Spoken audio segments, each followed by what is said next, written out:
man dama jàpp sax ne benn erreur rek la président Diomaye ak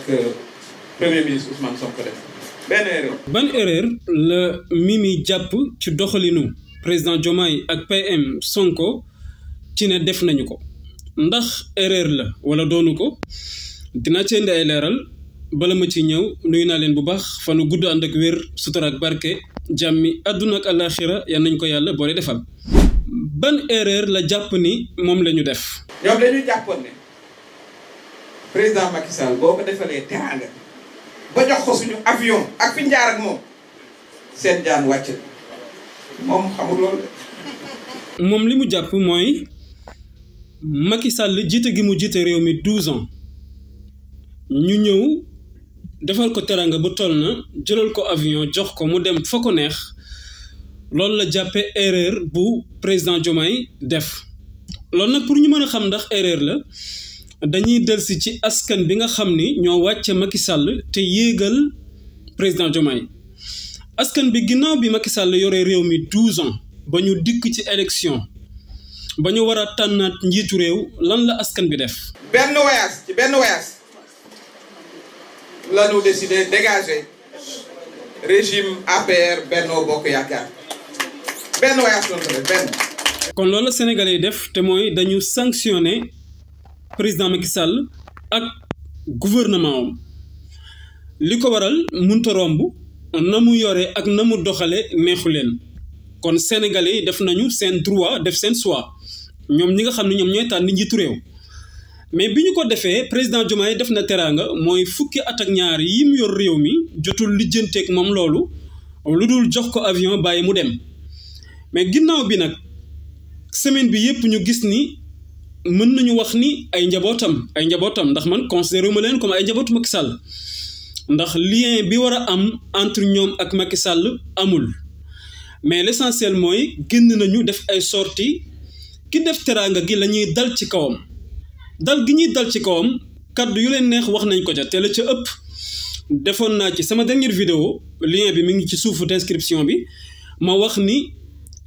ñi ngi ko def ci diggante ay sos ak i fen. ña ca gën a wax sax ci rek conférence de presse bu mujj bi ña ma ca dégg Macky Sall ci boppam mosu leen a def ministre ak portefeuille mosu leen a def ministre ak portefeuille. kon ñooñu waruñu woon wax ndax amuñu crédibilité pour wax du ñoom ñoo war a wax ñan ñoo war a wax mooy chef de l'opposition peut-être ak troisième position bi te moom. est-ce que bi ñii di wax ak telli dégg nañu ko mu wax déedéet beneen bi ci des it mooy est-ce que sax ñoom ña bokk seen parti te mu bokk kook ñoom bi ñuy wax est-ce que ànd nag ñoom ci seeni kàddu en tout cas gisuñu ko. teguñu fa seen tànk ñoom sax ña ngay accélérer la cadence ca génn parti ba te loolu lañ ne. kon mu mel ni ñi nga xam ni ñoom ñu doon wax du ñoom ñoo war a wax. kon wëlbatikuwaat moom mi nga xam ne it moo war a wax Mimi wax na ni ma ngay seet nu mu def pour génn parti bi kon benn parti boobu nekkatul parti boo xam ne mënees na ko jàppe parti ñaareel bi ki nga xam ni moom la ñu jiitaloon te mujj réeroo seen biir ngir bëggante wuñu te mu jël deuxième moom génnul wax waaye léegi kon lan moo waral seen sortie bi ñu def génn di wax. lii nga xam ne moom la ñuy jéem a def mooy casser le moral casser le rythme comme ci football rek buñ la dominer sëpp la ci camp yi arbitre lañ lay wax mooy fàddal voilà Sadio Mané fexeel ba du jege camp yi ndax sonal nañu arrêtel attaquant bi ci yooyu la ñu ne muy ay tentative vraiment pour casser le moral des Sénégalais. ci nag yoo xam ne yi ay information yoo xam ne méngoowul ak la réalité. waaw mais kon bu fekkee ñoom nekkul ñoom ñoo war a wax ngir bokkuñu ci élection présidentielle beneen bi ci des mooy kenn ku ne ci ñoom tekkiwoo dara te ñu mën koo natte ci élection yi fa nga voté ak gox ya nga dëkk benn bu mu ci doon Diomaye daf leen cee wulli yu leer naññi kon ñooñu amuñu légitimité ci dara ñooñu crédible luñ ci dara waa kon Amadou Ba su waxul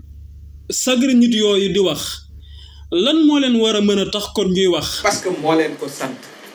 foofu benn caabee fa am amul ñaar amul ñett mooy ubbi mooy wax ku fay ñëw mooy génn mooy tëj kon activité yi moom moo leen ko sant à partir de fa mu nekk. kan moo ko tax di wax Macky Sall la wax ni activité yi ñuy def ci seen sortie yi Macky Sall moo leen ko sant mais est-ce que ñoom tamit nekkul ñoom ñoo jël seen initiative bopp pour génn rek pour wax. ña doon wax yàlla def na rek comme xam naa leen bu baax a baax kenn du ci jël sa initiative bu bopp di def loolu ñoom lañ leen sant la leen Macky Sall sant moom la ñuy def du ñu ci yokk virgule duñ ca wàññi virgule. donc li ñu war a lijjanti mooy moom Macky Sall kon bu fekkee mi ngi am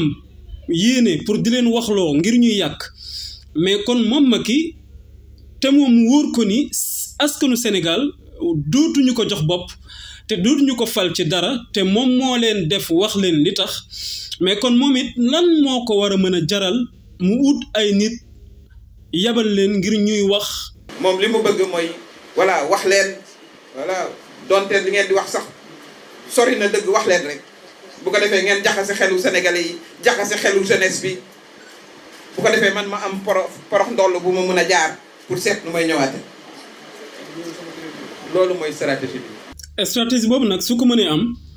kon mooy li waral mi wax ni moom président Macky Sall président Diomaye dafa def ci moom erreur ba ngoog parce que moom mi nga am yéene bu sell ba bi mu wàccee réew mi mu wutal ko avion bàyyi mu dem te ka mu bàyyi mu dem teraanga bi mu ko defal moom ma nga wëlbati ko ut ay nit ñuy wax ci turam di wax ci ay intérêt lan la ñu bëgg jaxase réew mi déstabiliser yàq mbooleem xelu Sénégalais yi ci liggéeyu président Diomaye kon erreur bi nga xam ni moo tax mi wax ni ñoom li ñu jàpp ci moom ba tax ñu defal ko luñ ko def moom xamul loolu erreur bi commencé naa feeñ déjà beneen bi ci des mooy moom bi mu wàccee ci bopp réew mi pourtant dem na yoonam biñ ko bàyyee jël na avion am dem na lu mën a xew dégg nañ ko ca France muy liggéey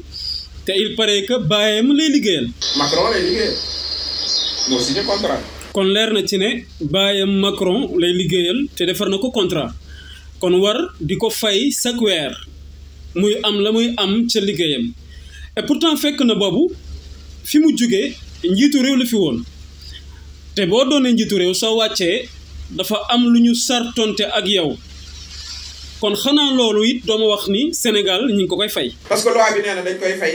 9 millions nañu wax est-ce que mu ngi fayeeku 9 millions yi nañu wax est-ce que ma nga ak aide de camp ba garde du corps bi sur les frais du Sénégal. frais yooyu nag bu ko Sénégal dee def li mu ci jublu mooy raison de sécurité. pendant que vous travaillez pour le président d'un pays étranger loolu musul am musuma koo gis ci àddina. voilà loolu nag lañ doon bañ moo waral su président wàccee réew mi continuer di ko yor ngir mu bañ a dugg ci lu mu war a dugg lii rek lañ ci doon bañ. te moom nag moo doon le commandant en chef de nos armées suñu secret militaire yi moo ko yor suñu cartographie des ressources moo ko yor. kon nag la taxoon ñu wàcce ko te mooy ñàkk ko wóolu giñ ko ñàkk wóolu ba tax ñu wàcce ko moom ma ñu wóoloo di moom dem na yóbbaale mbooleem suñuy secret wu réew surtout côté sécurité wéy ak moom dem jaxasoo koo xam ni moom ak ñun ku ne xam ne li ne suñu diggante di liggéeyante ak moom kon ci lii la Sénégal ne li ñu nekk nag kon ragal naa dara wóoru ci. mais moo tax ñu koy fay en tant qu'ancien président pour que vraiment mu mën a toog noppalu bañ a dugg ci yoo xam ne yi vraiment du cëram. dugg ci lu dul cëram ak def loo xam ne du cëram ci la mës a dëkk mooy li waral ñu wàcce ko kon foofu yaakaar amu fa waa kon léegi ndax Sénégal war na continuer wéy di ko fay. bu fekkee da nga jàpp ne soxlatoo statut ancien président ak la mu àndal kon tegal pay mi tegal garde du corps yi tegal aide de camp bi tegal lépp dem nag sa naataango bu woon di la fay comme sa droit la sa décision la waaye ñaar ñi moom mënut a am. mënut a am te mooy li taxit askanu Sénégal wur ko nangu bu fekkee nag duñ ko nangu kon ki ñuy soññ ngir mu taxaw ci mbiru Macky Sall te li war a woon a mën a tax mu taxaw ci ay mbiram bari trop te bis bu ne Sénégalais yi di ko jàmbat ak di ko naqarlu kon mooy président Diomaye ak gouvernement am ak premier ministre Ousmane Sonko mbiru Macky Sall kon mi ngoog li wér te wóor mooy fileeg ñi ngi bëgg jubal jubbanti gi ñu bëgg mën a yomb mbooleem koo xam ni ci saay-saay yi nga bokk mbooleem yàqkat mbooleem ku soxor mbooleem ku iñaan rawatina koo xam ni dangaa jëf ñu gis nga wax ñu dégg ba mu wóor ni ñu yow bëggoo réew mi te say pexe bu sottee sénégalais yi torox kooku askanu Sénégal dañoo war a seet nu ñu def ak yow ba nga xam fooy toog yam sa place lii mooy dëgg loolu nag askan wi yëpp ñoo ci war a ànd jàpp ni ma koy waxee bis bu ne te mooy ni ñu ànd xeex ba xëy ak si fii taxawal gouvernement bu bees muy rupture noonu it la ñu war a ànde continuer di jàppale gouvernement bi parce que du ñoom rek la affaire bi war mais askanu Sénégal yëpp ci ay patriotes yu am détermination am courage am bëgg gu ñu bëgg seen réew ak jaral gu leen seen réew di jaral ñooy ànd boole suñu doole ngir mën a am réussite totale. En tout cas, ils auront le soutien de tout le peuple sénégalais. Ils auront le soutien du mouvement Mimi. noonu it lañu war a amee soutien wu képp koo xam ni patriote nga rawatina leader yi nii ko Mimi defee moom mi bokkoon ci coalition Diomaye Président noonu la ñu war a gisee mboolem ku ci bokkoon taxaw temm ngir défendre askanu Sénégal défendre rupture bi ñu am te yàlla defal ñu ko défendre gouvernement bi nga xam ne ñoom ñoo koy doxal muy président Diomaye ak premier ministre Ousmane Sonko. fanu gudd ànd ak wér sutura ak barke jàmmi àdduna ak àllaaxira yal nañ ko yàlla boole defal ba beneen yoon incha allah.